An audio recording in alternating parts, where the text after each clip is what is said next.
உன் வார்த்தைகள் கேட்கப்பட்டது என்று வேதவசனம் சொல்லுகிறது. வித்தியாசம் உண்டாகும்படி செய்வேன் என்று கர்த்தர் சொல்கிறார். நான் உன்னை வெறுத்து விடவில்லை என்று கர்த்தர் சொல்லுகிறார். இன்றைக்கு கர்த்தர் நமக்கு தருகிற ஒரு வார்த்தை வார்த்தை வார்த்தை ஒருபோதும் கெட்டு போவதில்லை போவதில்லை போவதில்லை.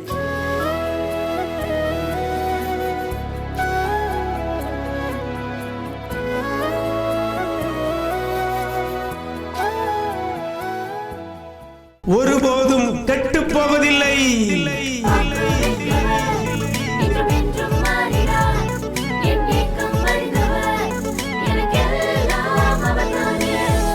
கிறிஸ்துவில் பிரியமானவர்களே, ஆண்டவர் இயேசு கிறிஸ்துவின் ஈடு இணையற்ற நாமத்தில் அன்பின் வாழ்த்துக்கள்.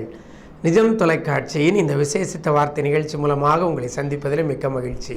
இந்த நாளில் கூட கர்த்தர் நமக்கு தருகிற ஒரு வார்த்தை 9ஆம் சங்கீதம் 18ஆம் வசனத்தில் பின்னால் இவ்வாறாக சொல்லப்படுகிறது.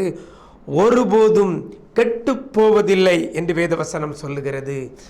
ஒருபோதும் கெட்டு போவதில்லை. எனக்கு அருமையான தேவஜனமே, வேத வசனம் இன்றைக்கு உங்களுக்கு நேராக வருகிறது. கெட்டு போவதில்லை. எப்போ கெட்டு போவதில்லை? ஒருபோதும் கெட்டு போவதில்லை என்று வேதவசனம் சொல்லுகிறது. ஒருபோதும் கெட்டு போவதில்லை. இன்னைக்கு நம்முடைய வாழ்க்கையில் நிறைய காரியங்கள் கெட்டு போய் கிடக்கிறது. உண்மைதானே? நிறைய காரியங்கள் கெட்டு போய் இருக்கிறது. வேதவசனம் சொல்லுகிறது ஒருபோதும் கெட்டு போவதில்லை. உங்களுடைய தொழில் கெட்டு போய் கிடக்கிறதா? உங்களுடைய கையின் பிரயாசம் கெட்டு போய் இருக்கிறதா? வசனம் சொல்லுகிறது ஒருபோதும் கெட்டு போவதில்லை. உங்களுடைய பிள்ளையுடைய எதிர்காலம் கெட்டு போயிருக்குதா? திருமணம் பண்ணி கொடுத்தோம், இன்னைக்கு பிரிவினை காணப்பட்டு எதிர்கால வாழ்க்கையை கெட்டு போயிருக்கிறதா? வேதவசனம் சொல்லுகிறது ஒருபோதும் கெட்டு போவதில்லை. எனக்கு அருமையான தேவஜனமே, வேதவசனம் சொல்லுகிறது ஒருபோதும் கெட்டு போவதில்லை என்று எதை குறித்து சொல்லப்பட்டிருக்கிறது? அழகாக பார்த்தீங்கன்னா அந்த வசனத்தில் சொல்லப்பட்டிருக்கிறது நம்பிக்கை.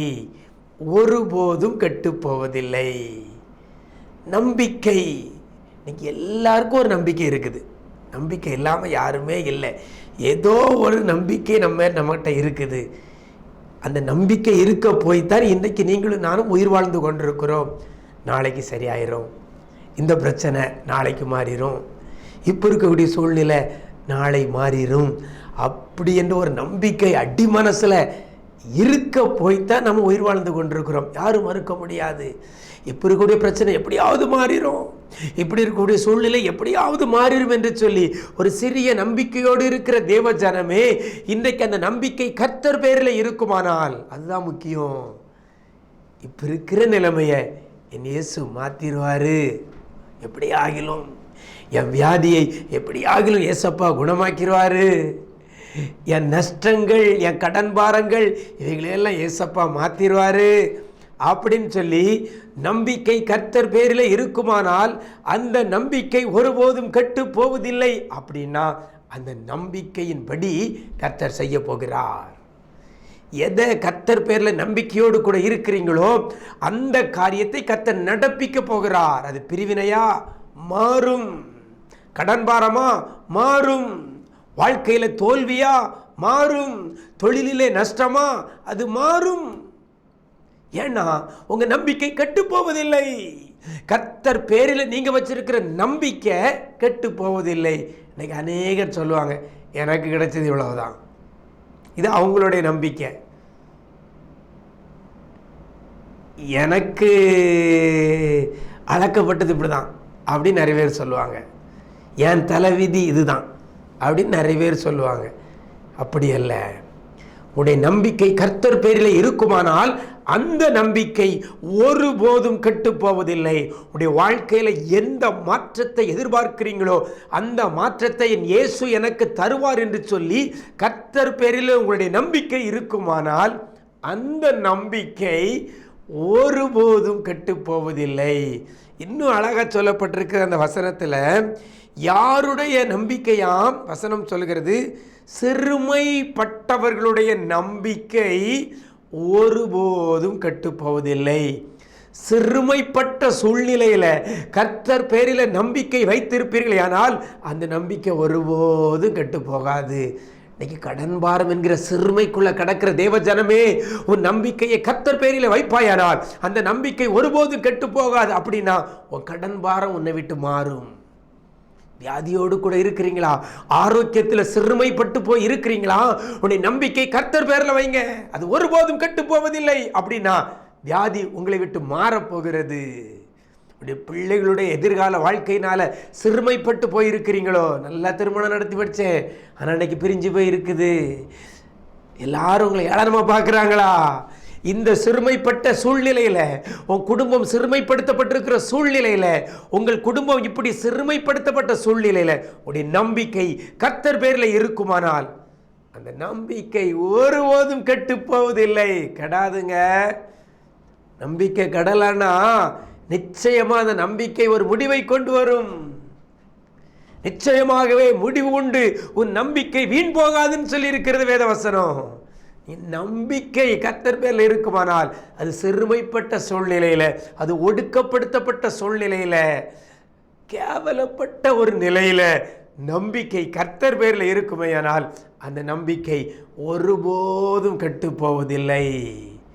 பணம் கெட்டு போகலாம், ஆரோக்கியம் கெட்டு போகலாம், தொழில் கெட்டு போகலாம், எதிர்காலமே கெட்டு போய் இருக்கலாம். உன் நம்பிக்கையை கர்த்தர் பேரில் வைப்பாயானால் அந்த நம்பிக்கை, அதாவது சிறுமைப்பட்டவருடைய நம்பிக்கை ஒருபோதும் கெட்டு போவதில்லை. அப்படின்னா நீங்க நம்பினது நடக்க போகிறது, நீங்கள் நம்பினதை கர்த்தர் செய்ய போகிறார். விசுவாசிக்கிறீங்களா? என் நம்பிக்கை கர்த்தர் பேரில் இருக்கு, அதனால நான் ஒரு நாளும் கெட்டு போவதில்லை, என் நம்பிக்கையும் கெட்டு போவதில்லை. கர்த்தர் என்னை நிச்சயமே ஆசீர்வதிப்பார், நிச்சயமா நான் எதிர்பார்க்கிற நன்மைகளை கர்த்தர் தருவார் என்று சொல்லி இன்னும் கர்த்தர் பேரில் நம்பிக்கையாயிருங்க. சிறுமைப்பட்ட ஜனமே, உங்கள் நம்பிக்கை கர்த்தர் பேரில் இருக்கட்டும், அது ஒருபோதும் கெட்டு போவதில்லை. அப்படின்னா நம்பிக்கை கெடாமல் இருக்குமையானால் காரியம் வாய்க்கும். எதிர்பார்த்ததை கர்த்தர் நடப்பிப்பார். அப்படிப்பட்ட கிருபையை இன்றைக்கு கர்த்தர் உங்களுக்கு தருவாராக. நாம் ஜெபிப்போமா? இளநேசிக்கிற அன்பு நிறைந்த ஆண்டவரே, ஆசீர்வதிக்கப்பட்ட அந்த நல்ல நாளிலே கூட ஆண்டவரே, நம்பிக்கை ஒருபோதும் கெட்டு போவதில்லை என்று சொன்ன வார்த்தையை கொண்டு எங்களை தேற்றியிருக்கிறீங்கப்பா. வாழ்க்கையில் சிறுமைப்படுத்தப்பட்ட சூழ்நிலையில், ஆரோக்கியத்தில் சிறுமைப்படுத்தப்பட்ட சூழ்நிலையில், தொழிலில் சிறுமைப்படுத்தப்பட்ட சூழ்நிலையில், வேலை வாய்ப்பு காரியங்களில் சிறுமைப்படுத்தப்பட்ட சூழ்நிலையில் இருக்கிற பிள்ளைகளை எல்லாம் உடைய கரத்தில் கொடுக்கிறோம். யாரெல்லாம் சிறுமைப்பட்டு இருக்கிறாங்களோ, எந்த விஷயத்தில் சிறுமைப்பட்டு இருந்தாலும் என் தேவனாகிய கர்த்தர் இப்பொழுது பிள்ளைகளுக்கு ஒரு அதிசயத்தை ஆண்டவர் நீர் செய்யும்படியாய் நாங்கள் ஜெபிக்கிறோம். ஆண்டவரே, பிள்ளைகள் உன் பேரில் வைத்திருக்கிற நம்பிக்கை கெட்டு போகாதபடி பிள்ளைகளுடைய வாழ்க்கையில் ஒரு மேன்மையை, உயர்வை தேவனாகிய கர்த்தர் நீர் கொடுக்க போறதற்காக நன்றி செலுத்துகிறோம். உடைய நன்மையினாலும் கிருபையினாலும் முடிசூட்டுங்க. இதிலும் பெரிதானவைகளை பிள்ளைகள் காண உதவி செய்யுங்க. நீங்கள் செய்ய போகிறதற்காக நன்றி.